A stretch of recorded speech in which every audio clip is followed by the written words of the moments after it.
Voice of Prayagraj, जज्बा सच दिखाने का।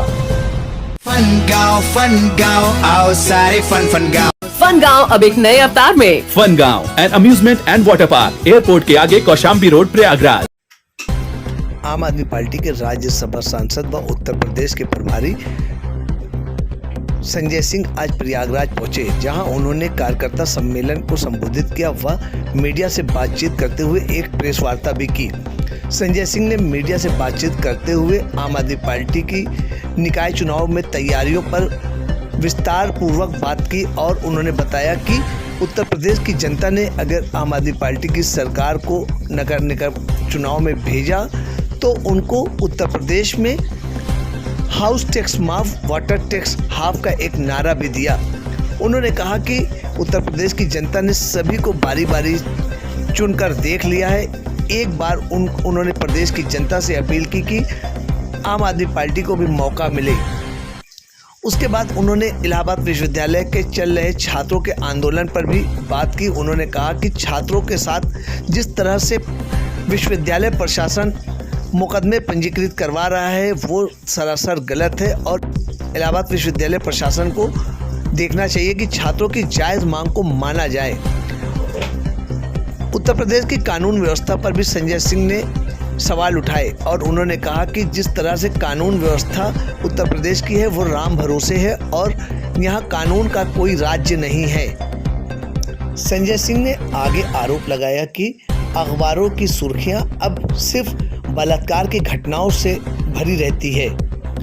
आइए आपको सुनाते हैं क्या कुछ कहा संजय सिंह ने उन सभी सवालों के जवाब। देखें पूरी खबर। देखिए, उत्तर प्रदेश के 763 नगर निकायों में 633 में हमने अपने नगर निकाय के प्रभारी घोषित कर दिए हैं।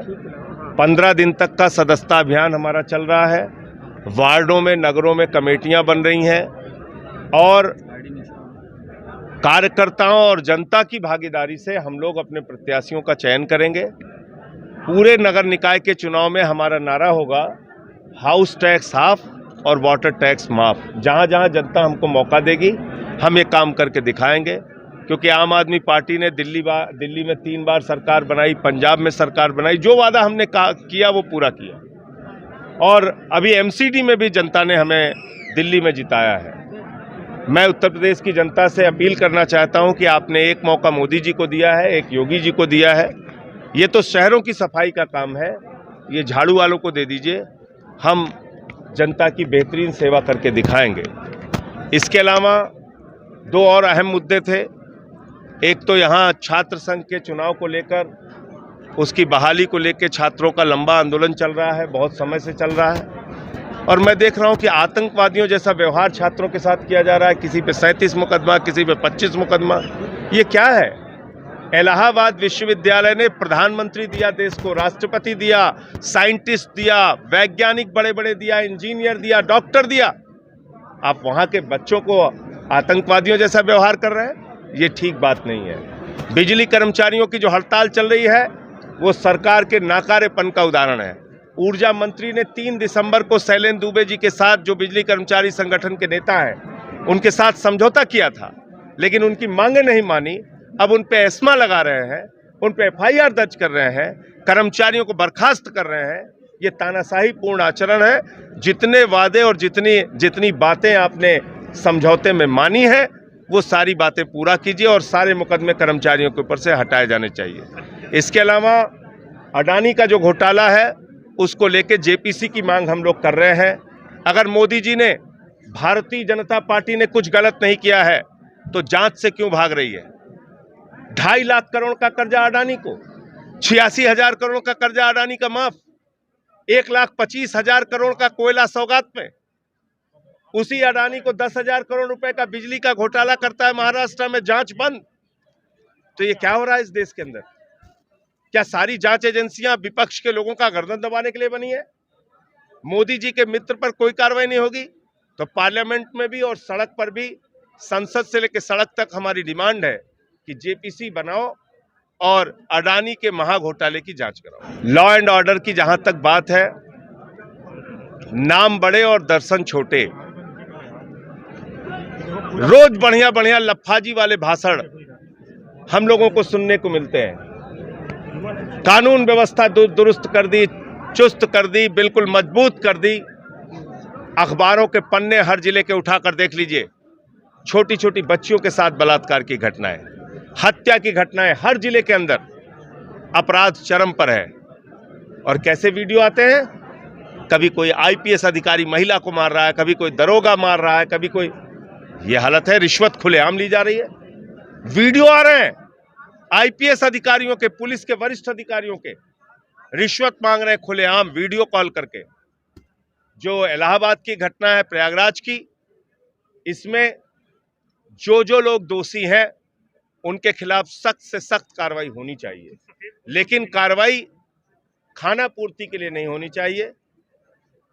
आरोपी नंबर 56 को आप मार देंगे और उसके ऊपर के लोगों पे कार्रवाई नहीं करेंगे तो कहीं ना कहीं आपकी मंशा पे सवाल उठता है। अगर कार्रवाई करने की मंशा है, कानून सम्मत, संविधान सम्मत, जो सख्त से सख्त कार्रवाई हो सकती है, उमेश पाल कांड में वो कार्रवाई होनी चाहिए। उनके खिलाफ कार्रवाई होनी चाहिए। जो भी लोग इसमें शामिल हैं, दिन दहाड़े एक गवाह की हत्या हुई है, तो निश्चित रूप से इस पूरे मामले में जो लोग शामिल हैं उनके ऊपर कार्रवाई होनी चाहिए। लेकिन कार्रवाई सिर्फ वाहवाही लूटने के लिए नहीं, कार्रवाई सिर्फ ड्रामा दिखाने के लिए नहीं, कार्रवाई वास्तव में संविधान सम्मत, कानून सम्मत होनी चाहिए। बुलडोजर चल रहा है, क्या कह रहे हैं? कार्रवाई नहीं की गई थी जो उन्होंने इस तरह का घटना को अंजाम दिया है जेल से रहते हुए। देखिए, ये तो जांच का विषय है।